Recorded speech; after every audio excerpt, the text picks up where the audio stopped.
All right, everybody, welcome back to Daniel's Hardware News Show, where we try to film everything in one take with no script before I have to leave for work with mixed results. Anyway, let's get going. What's in the news?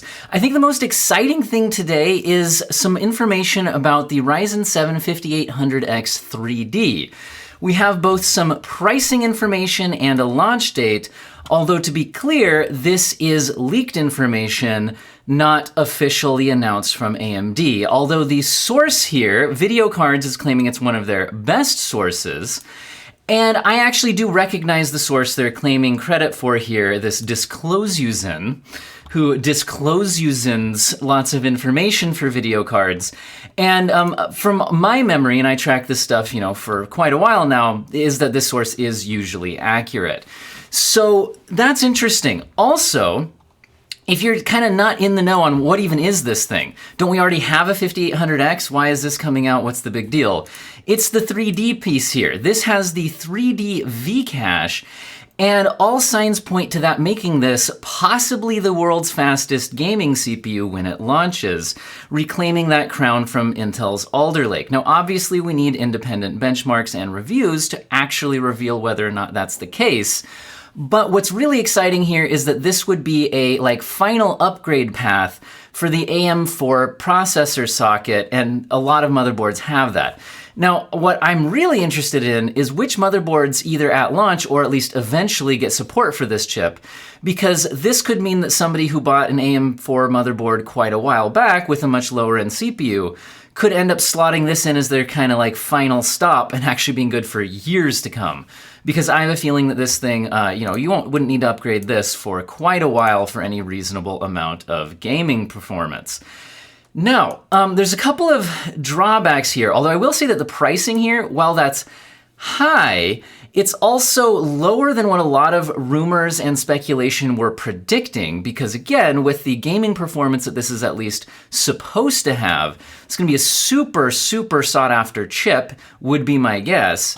And also, that's, I think, the same list price that the actual 5800X had. Now, obviously, that's had to come down in actual price since launch due to, further competition from Intel, finally, with Alder Lake. Now, this is not the only information we have on new AMD chips coming in. It's also looking like they're going to get more price competitive, and especially at the lower end with some of, again, that pressure from the Intel segment. So let me shrink my tiny little self down here out of the way.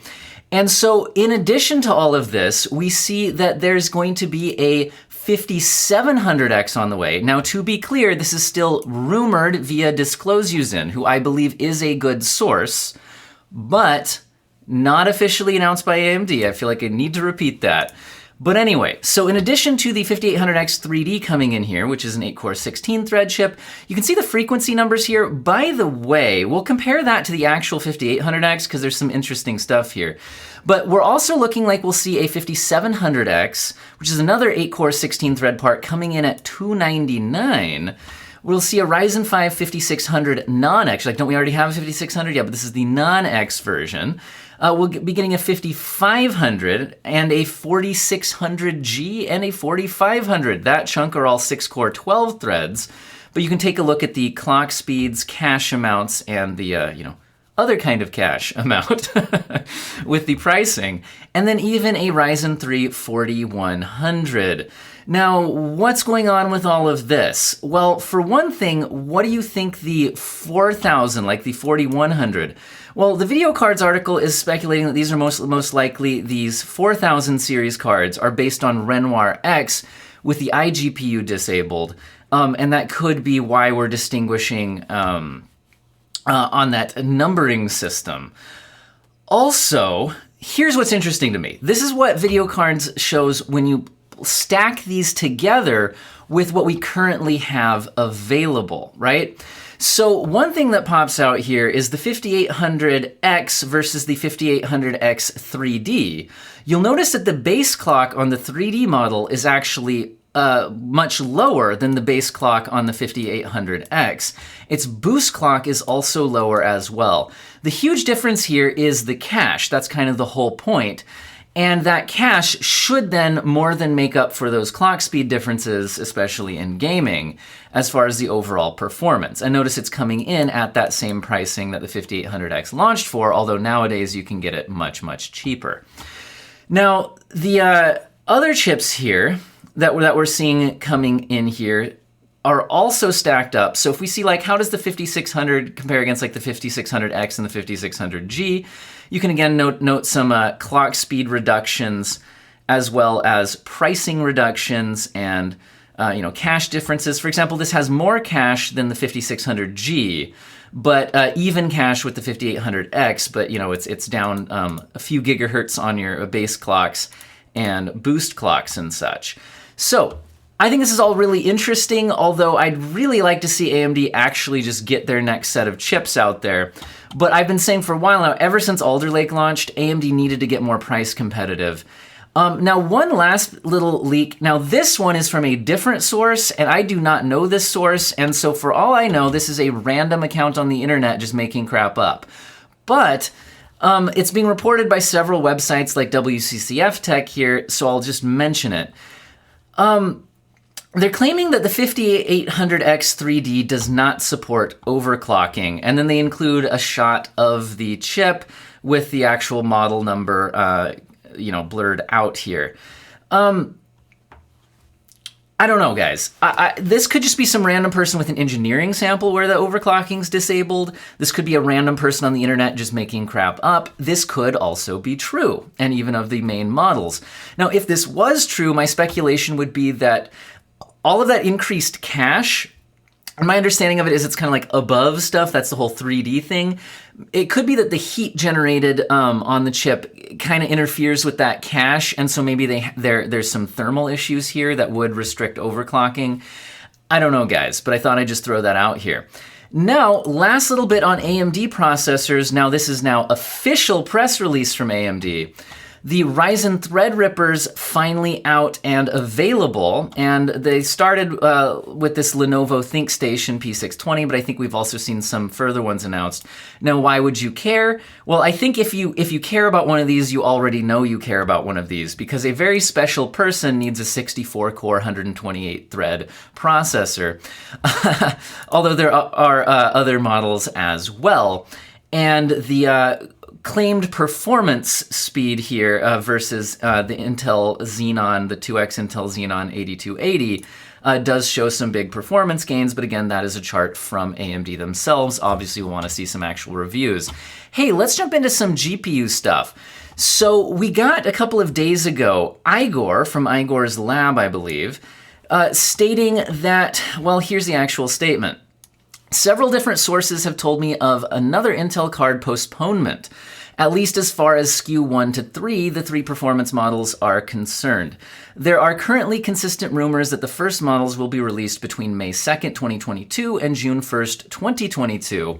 And then shortly after this, we've now had the announcement of Intel's Vision 2022, from May 10th through 11th. Now, the reason this is interesting to me, Intel hasn't said what's going to be, the main keynotes of this presentation, but notice that that would fit in this time frame, right? So I would expect us to find out finally some more information, possibly even a product launch in May at this Intel Vision 2022.